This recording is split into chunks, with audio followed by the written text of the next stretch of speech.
Assalamualaikum warahmatullahi wabarakatuh. Hai semuanya.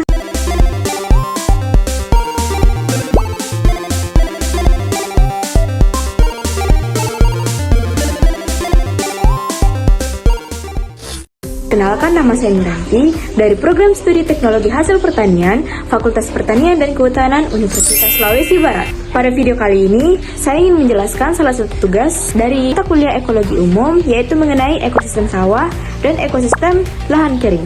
Sebelum masuk pada penjelasan ekosistem sawah dan ekosistem lahan kering, tentunya kita harus tahu apa sih itu ekosistem. Ekosistem adalah suatu sistem yang terdiri dari komponen biotik dan abiotik yang saling berinteraksi dan saling berhubungan satu sama lain. Tentunya di Indonesia terdapat banyak sekali ekosistem. Beberapa contohnya adalah ekosistem sawah, ekosistem lahan kering, ekosistem laut, ekosistem darat, dan lain-lain. Nah, ekosistem pertama yang ingin saya jelaskan adalah ekosistem sawah.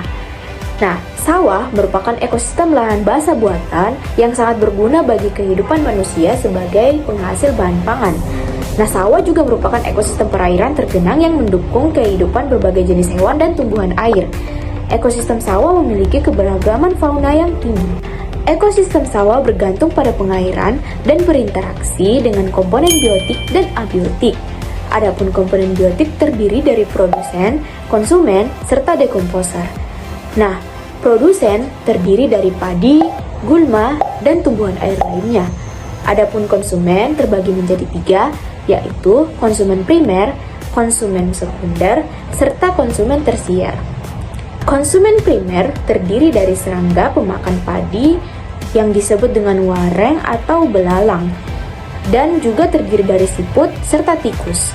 Dan konsumen sekundernya ada katak, burung pemakan serangga, serta ular sawah. Dan adapun konsumen tersiernya berisi burung pemangsa seperti elang sawah.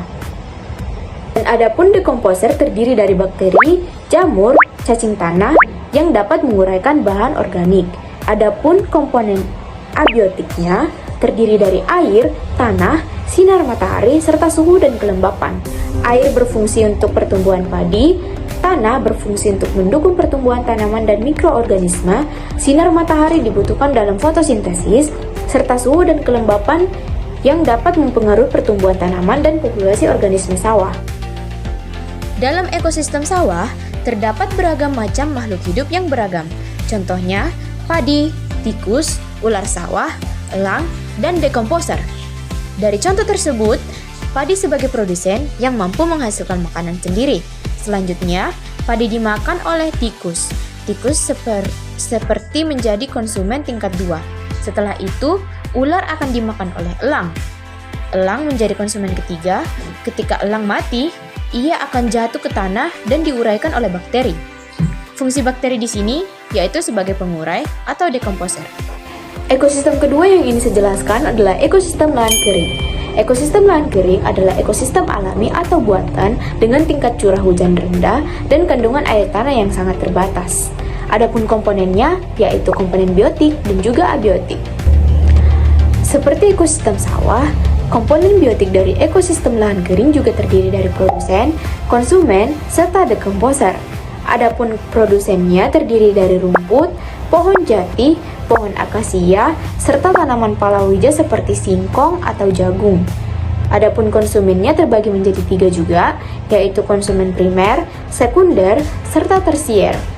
Konsumen primer berisi hewan pemakan tumbuhan seperti kambing, sapi, dan rusa. Adapun konsumen sekundernya berisi hewan pemakan herbivora seperti ular dan burung pemangsa. Adapun konsumen tersier berisi predator puncak seperti serigala atau elang besar. Nah, adapun dekomposernya terdiri dari bakteri, jamur, rayap, dan cacing tanah. Nah, adapun komponen abiotiknya terdiri dari tanah, air, suhu, serta sinar matahari. Tanah biasanya lebih kering dengan kandungan air terbatas, lalu air sangat terbatas dan bergantung pada curah hujan. Nah, suhu biasanya lebih ekstrim, panas di siang hari dan dingin di malam hari. Lalu sinar matahari memiliki intensitas tinggi mempengaruhi evaporasi dan pertumbuhan tanaman.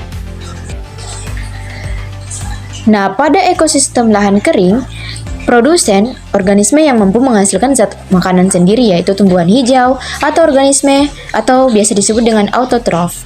Produsen menduduki tingkat tropik pertama, lalu kemudian konsumen satu, organisme yang menduduki tingkat tropik kedua, disebut konsumen primer. Konsumen primer biasanya diduduki oleh hewan herbivora.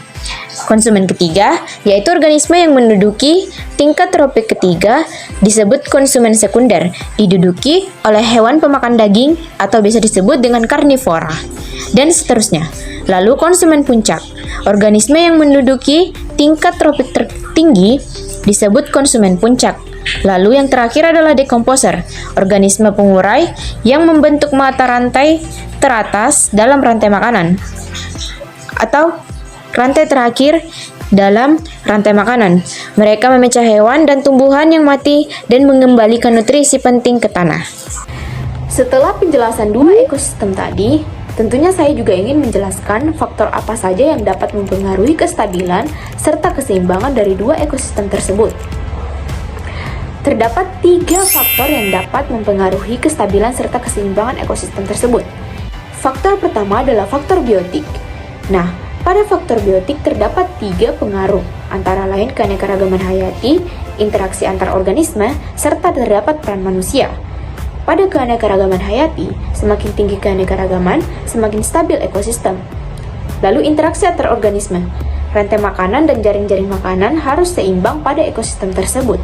Lalu peran manusia, penggunaan pestisida, deforestasi, dan praktik pertanian yang tidak ramah lingkungan dapat mengganggu ekosistem. Faktor kedua adalah faktor abiotik.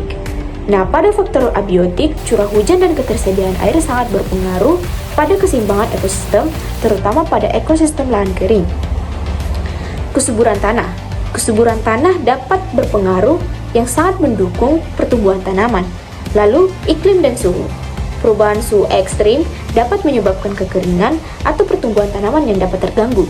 Faktor ketiga adalah faktor antropogenetik, yaitu faktor yang berasal dari manusia, antara lain penggunaan pupuk dan pestisida yang berlebihan yang dapat merusak keseimbangan ekosistem. Lalu alih fungsi lahan, yang dapat mengkonversi sawah atau hutan menjadi pemukiman yang dapat mengurangi keanekaragaman hayati, serta praktik pertanian berkelanjutan. Penggunaan sistem irigasi yang efisien dan rotasi tanaman dapat membantu menjaga keseimbangan ekosistem. Nah, itulah tadi penjelasan mengenai ekosistem sawah serta ekosistem lahan kering. Saya akhiri dengan mengucap terima kasih dan Assalamualaikum warahmatullahi wabarakatuh.